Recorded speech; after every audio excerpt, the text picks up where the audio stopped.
ॐ अघोरेभ्यो घोरेभ्यो घोरघोरतरेभ्यः सर्वतः सर्वेभ्यो नमस्ते अस्तु रुद्ररूपेभ्यः।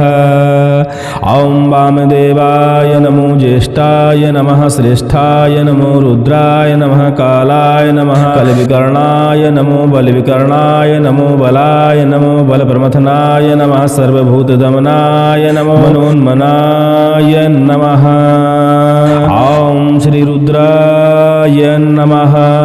सभी लोगों को जय श्री राम, जय हनुमान जी महाराज की। आज हम एक अघोरी मंत्र के बारे में चर्चा करने वाले हैं, जो कि मनसाराम अघोरी महाराज का मंत्र माना जाता है। वैसे भी इस मंत्र को आपने कई जगह देखा होगा, पढ़ा होगा, सुना होगा। इसी मंत्र के बारे में हम आपसे चर्चा करने वाले हैं कि इस मंत्र की साधना कैसे कर सकते हैं। उससे पहले हम लोग जान लेते हैं अघोर का मतलब होता क्या है, क्योंकि अघोर शब्द सुनते ही लोगों के मन में डर व्याप्त हो जाता है। उनके मन में तरह तरह के चलचित्र प्रकट होने लगते हैं कि अघोरी मतलब शमशान में रहने वाला, लाशों के साथ सोने वाला, लाशों के ऊपर बैठकर साधना करने वाला, लाशों के मांस को भक्षण करने वाला, मद पीने वाला। ऐसे अघोरी लोगों की धारणा लोगों के मन में बनी हुई है, लेकिन वास्तविकता में ऐसा बिल्कुल नहीं है।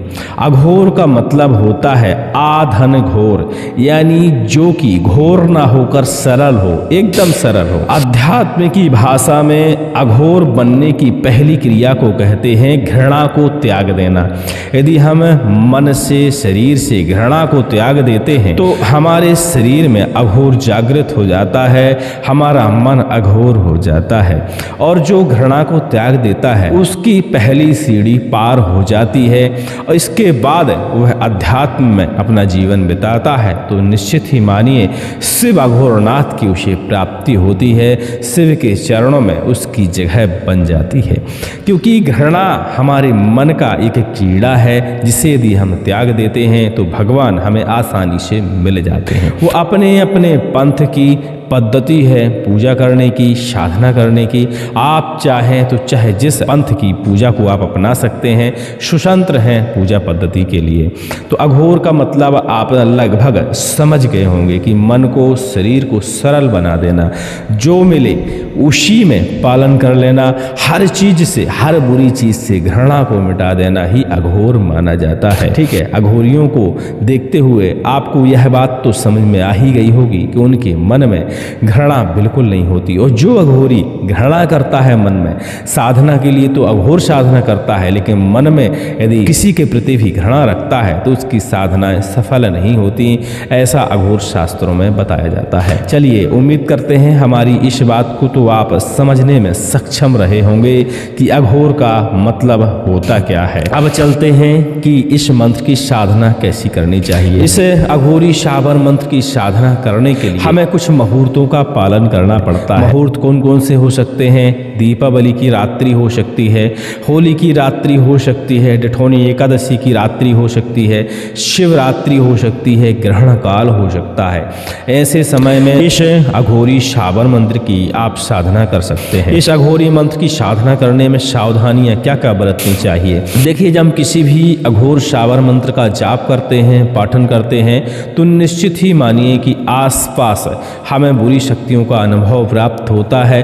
बुरी शक्तियां हमारे आसपास भटकने लगती हैं कि शायद उनकी मुक्ति का मार्ग हमारे पास हो, तो इस चक्कर में वो हमारे आसपास भटकने लगती हैं। कई बार हमारी साधना में भंग डालने के लिए भी ये शक्तियां हमारे आसपास भटकती, तो हमारे मन को, बुद्धि को और शरीर को क्षति ना पहुंचे, इसके लिए हमें सुरक्षा कवच का पालन करना चाहिए, आसन घेरा मंत्रों का पालन करना चाहिए, कीलन मंत्रों का पालन करना चाहिए। फिर हमें अघोरी शाबर मंत्रों की साधना करनी चाहिए। घर से बाहर निर्जीव स्थान में आप इस मंत्र की साधना करते हैं तो अति उत्तम है, शमशान में भी कर सकते हैं। ठीक है, बढ़िया से एक आसन अपना बिछा लीजिए और अपने आसन के नीचे या एक ग्राउंड में 5 बाई 5 के आप गौ के गोबर से बढ़िया से लीपन करिए, पटा स्थापित करिए, पटा पे अघोरनाथ शिव जी का चित्र स्थापित करिए। चाहे तो आप अपने अघोरी बाबा का भी चित्र स्थापित कर सकते हैं। आप शिव अघोरनाथ का चित्र स्थापित करने के बाद विधि विधान से उनका आप पूजन करिए। साधारण विधि, सरल विधि अपनाइए जो आपको आती हो, क्योंकि आप वैदिक विधि में जाएंगे तो शिव जी की पूजा अनंत है। हर पंचोपचार, षोडशोपचार, अनेक प्रकार की पूजा पद्धति है। तो जो आपको सरलता से आ जाए, जो आप कर पाए, उस विधि विधान से आप अघोरी महाराज का, अघोरनाथ का बढ़िया से पूजन करिए। स्नान ध्यान कराइए, अक्षत पुष्प अर्पण करिए, बिलपत्र अर्पण करिए। जो भी आप धूप दीप नैवेद्य हवन सामग्री लाए हैं उन सब का प्रयोग करिए और भगवान भोलेनाथ का पूजन करिए। अपने आसन का पवित्रीकरण करिए, 4 मुख का दीपक जला लीजिए, रुद्राक्ष की माला को पवित्र करिए, गौमुखी आपके पास होनी चाहिए। इसके बाद भगवान भोलेनाथ का ध्यान करते हुए निम्न मंत्र जो कि डिस्क्रिप्शन में आपको मिल जाएगा और आगे स्क्रीन पर भी आपको दिख जाएगा, इस मंत्र की 11 माला जाप करना शुरू करिए। 11 माला संपूर्ण होने पर इसका एक माला आपको शुद्ध घी के साथ अग्नि जलाकर होम लगाना है। इतने में ही यह मंत्र आपका सिद्ध हो जाता है। हमने बताया पूजा पद्धति के लिए हम स्वतंत्र हैं। आप चाहें तो तामसिक पूजा भी कर सकते हैं, आप चाहें तो सात्विक पूजा भी कर सकते हैं। आप पूजा पद्धति के लिए एकदम स्वतंत्र हैं। इसमें कोई प्रेशर वाली बात नहीं है कि आप तामसिक पूजा ही करें, क्योंकि पूजा करने का मतलब होता है जो मुझे सरल लगे उस पद्धति से हम पूजा करें। ऐसी पूजा ना करें जो मुझे कठिन लगे। भगवान भोलेनाथ की पूजा राक्षस भी करते हैं, देवी देवता भी करते हैं आराधना, और भूत प्रेत भी करते हैं, हम इंसान भी करते हैं। हर शक्ति की, हर व्यक्ति की अपनी अपनी पूजा पद्धति होती है और सबके ऊपर भगवान भोलेनाथ कृपा करते हैं, अपनी कृपा बरसाते हैं, सबको सिद्धियां प्रदान करते हैं, सबकी कामना भी पूरी करते हैं। तो आप पूजा पद्धति के लिए आप बिल्कुल स्वतंत्र हैं।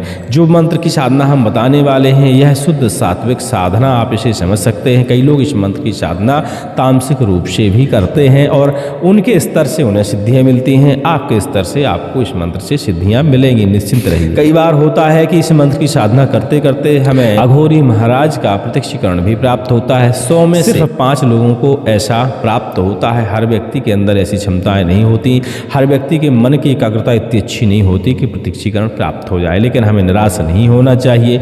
मंत्र यदि हमने जाप किया है तो समझना चाहिए कि मंत्र हमारा सिद्ध हो गया। वो आपके विश्वास के ऊपर निर्भर करता है।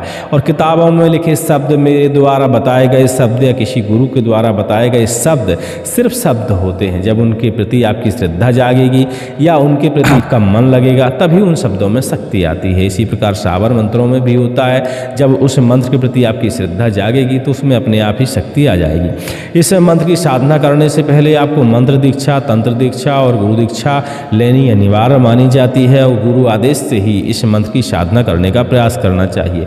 बिना गुरु के कोई भी मंत्र ना तो सिद्ध होता है ना ही आपकी साधना सफल होती है। जरूरी नहीं है कि वह अघोरी मंत्र ही हो या वैदिक मंत्र हो, कोई भी मंत्र हो सकता है। बिना गुरु सानिध्य के, बिना गुरु आदेश के, बिना मंत्र दीक्षा के दुनिया का कोई भी मंत्र सिद्ध नहीं होता है। तो इस मंत्र के लिए भी आप अपने गुरु से सलाह लीजिएगा, आज्ञा लीजिएगा, मंत्र दीक्षा लीजिएगा और गुरु मुख से इस मंत्र का श्रवण करिएगा, तब फिर इस मंत्र की साधना करने का आप प्रयास करिएगा। चलिए, आपने हवन कर लिया है। अब इसके बाद आप जो भी फल फलाहार प्रसाद लाए हों, सात्विक प्रसाद लाए हों तो वो अर्पण कर दीजिए। तामसिक फलाहार लाए हों तो तामसिक भी आप अर्पण कर सकते हैं। हमने कहा पूज्य पद्धति के लिए आप स्वतंत्र हैं। बाद में आप चाहें तो मदिरा की धार दे सकते हैं। मदिरा तामसिक में तो आती है लेकिन रत्नों में भी उसकी गिनती आती है।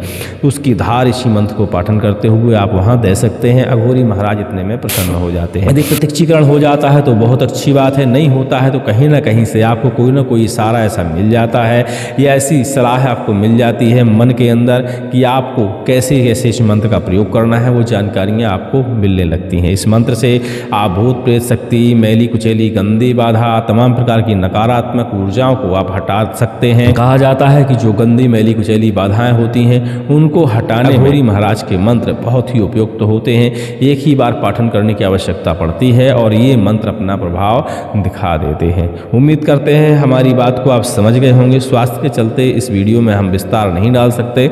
बाकी अधिक जानकारी के लिए आप टेलीग्राम में संपर्क कर सकते हैं और अपने गुरु के सानिध्य में गुरु की सलाह से कीलन घेरा मंत्र कवच का पालन करते हुए ही इस मंत्र की साधना करें। वैसे भी इस मंत्र के बारे में आप जानते होंगे, आपने पढ़ा होगा, बस विधि परिवर्तन है। यह विधि जो हमने आपको बताई है, मंडला क्षेत्र के हमारे एक साधक हैं जिन्होंने इस मंत्र की साधना शुद्ध सात्विक रूप से करी है, उनकी तरफ से ये विधि प्रस्तुत है और उनकी साधना सफल रही है। तो स्वाभाविक है आप भी साधना करने का प्रयास कर सकते हैं और आपके लिए भी यह विधि ही सफल ही रहेगी।